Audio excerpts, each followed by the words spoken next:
Okay, good morning guys. For this video po ay ating i-reveal ang isang motor ng electric fan at kung ano ang pagkakaiba ng may thermal fuse at saka wala. Bali ito po ay nasunog. Yan po yung motor niya. Bago po yan. Bago rewind. Pero yan po ay wala pong thermal fuse. Ayan. Bagong rewind pero walang thermal fuse. Kaya po ang dahilan po niyan kaya po siya nasunog ay gawa ng kanyang nabasa ng tubig. Napatakan ng tubig o kaya ay langis.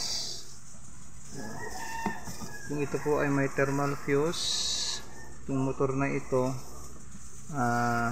hindi po sana masusunog yan. Bali mauna muna yung kanyang thermal fuse na puputok, hindi po. Ayan, pagkakaiba po ng mga walang thermal fuse. Bago lang po, bagong rewind ng motor.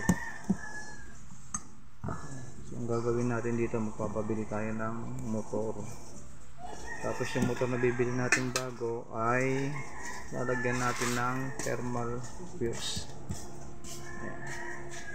Okay guys.